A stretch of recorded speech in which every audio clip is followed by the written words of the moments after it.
হয়েছে দিদি সই করবে?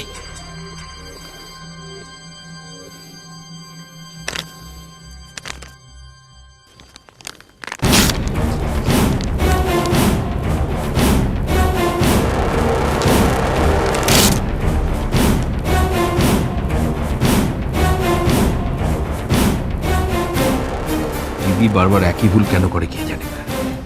আমি তো জানতাম যে দিদি এটাই করবে। কোথা থেকে একটা রাস্তার মেয়ে উড়ে এসে জুড়ে বসেছে, আর দিদি তার নামে সব সম্পত্তি করতে চাইছে।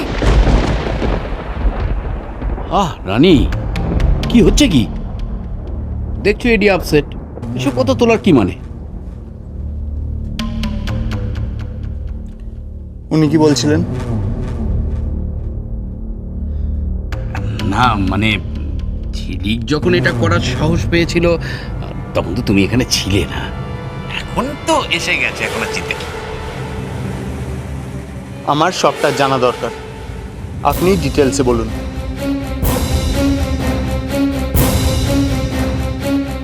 কি হলো বলুন। ও আর কি বলবে বলো? দেখো, ছেলেটা সদ্য ফিরেছে, তাই না? কাকে বিশ্বাস করবে আর কাকে করবে না বলো তো? তার চেয়ে তুমি এক কাজ করো, ওকে নিয়ে গিয়ে বরং সবটা দেখিয়ে দাও। উনি কোথায় যাওয়ার কথা বলছেন? ওই উকিলের কাছে। হ্যাঁ, ঝিলিক না দিদির সমস্ত সম্পত্তি নিজের নামে করবে বলে উকিলের থেকে কাগজপত্র তৈরি করেছিল। এখন উকিলের কাছে গিয়ে ওইসব কাগজপত্র দেখতে হবে। উকিল কি আর কাগজপত্র দেখাবে? না, তুমি গেলে দেখাতো। মা সত্যি ঝিলিকের নামে সব সম্পত্তি লিখে দিচ্ছিল? হ্যাঁ, দিদি ঝিলিকের নামে সব সম্পত্তি করতে চাইছিল। আরে করবে না, ঝিলিক তো দিদিকে বশ করেছে। সারাদিন খালি মনি মনি মনি করে না দিদির পেছন পেছন ঘুরে ঘুরে বেড়াতো, সারাক্ষণ ছায়ার মতো লেগে থাকতো। আর ছায়ার মতো লেগে থাকার পরে সব কোথায় কি আছে না আছে খুঁটিনাটি সবকিছুই ঝিলিক দেখে নিয়েছে। তারপরে কি করেছে জানো তো? নিজেই না সব কাগজপত্র তৈরি করেছে গো। হ্যাঁ, তবে রানী, এখন আর দুশ্চিন্তা করে লাভ নেই।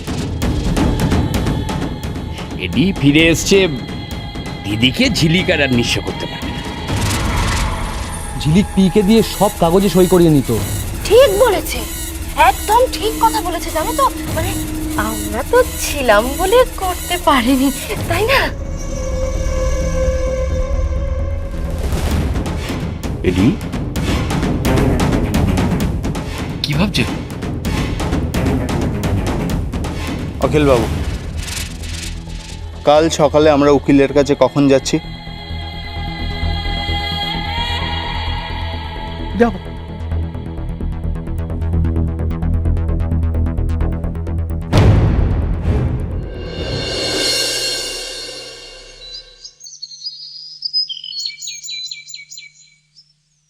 জেঠু, জেঠু তাড়াতাড়ি করো না। ও জেঠু,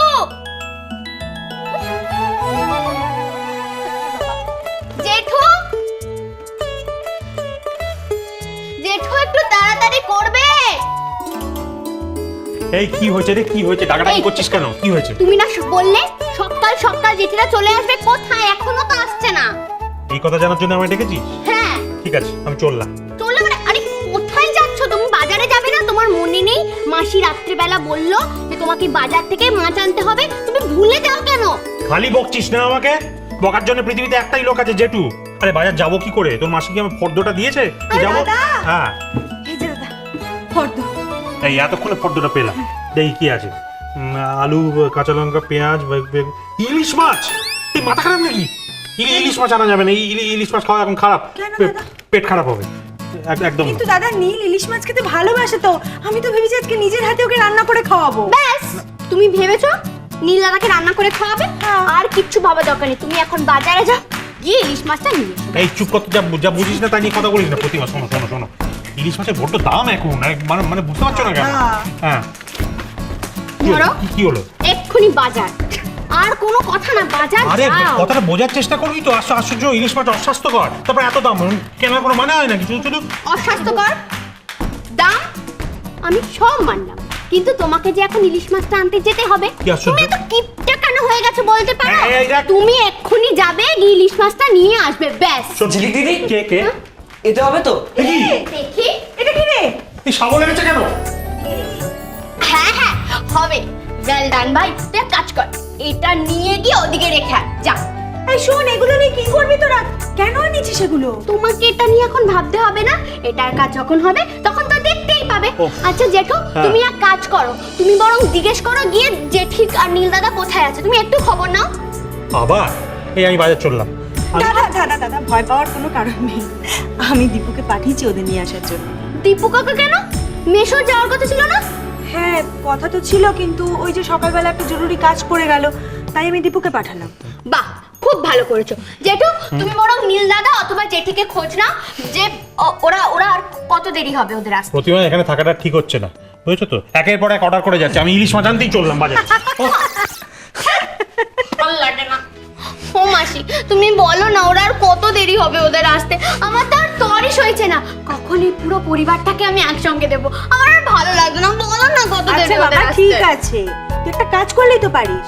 তুই বরং দীপুকে একটা ফোন কর, তুই জেনে নে ওরা কত দূর এসছে। দীপু কাকা? হ্যাঁ। ব্যাস, আমি বরং তাই করি, দীপু কাকাকে একটা ফোন করি আর জেনে নিই ওদের আসতে আর কত দেরি আছে। আমি যাই। আরে মা, ঝিলিক দিদি আজ খুব খুশি, তাই না মা? আর তুই তুই খুশি হসনি? আমিও খুব খুশি।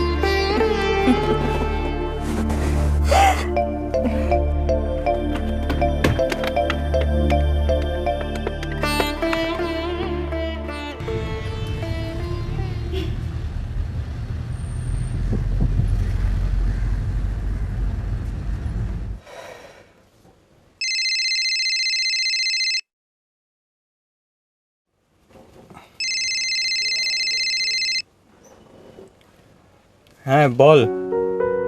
হ্যালো দীপু কাকা, তোমরা আর কত দূর? এই তো আমরা ওই পাঁচ মাথার মোড়ের কাছে আছি, বুঝলি? এই এখনই পৌঁছচ্ছি। ঠিক আছে, ড্রাইভারকে বলো তাড়াতাড়ি গাড়ি চালিয়ে নিয়ে আসতে। আচ্ছা ঠিক আছে, বলছি। তুই রাখ, আসছি এক্ষুনি।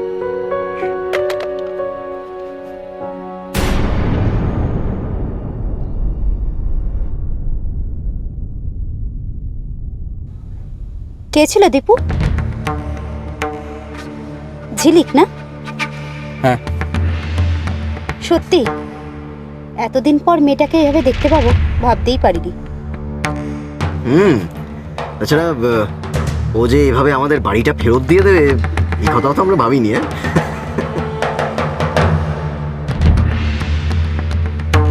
আচ্ছা দীপু, মিসেস রায়চৌধুরী ঝিলিককে খুব ভালোবাসেন, তাই না? ঝিলিকও মিসেস রায়চৌধুরীকে খুব ভালোবাসে।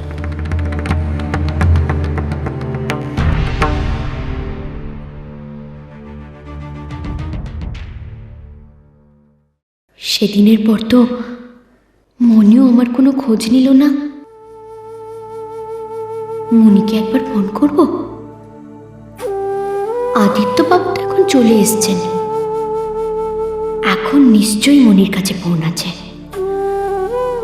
মামার ব্যাপারে মনিকে সাবধান করতে পারলে মনি নিশ্চয়ই আদিত্য বাবুকে বোঝাতে পারবে। মনিকেই একটা ফোন করি।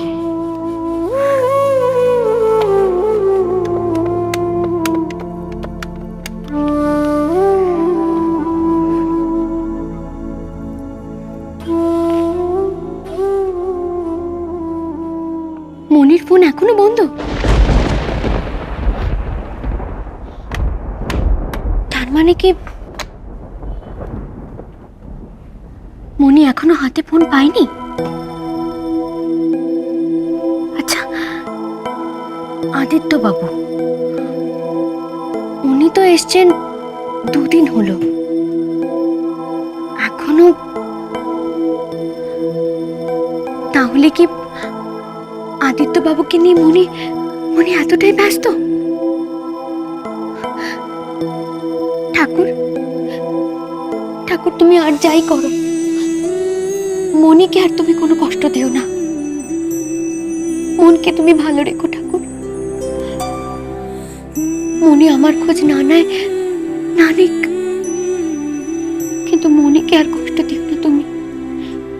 মনিকে ভালো রেখো তুমি ঠাকুর, মনিকে ভালো রেখো।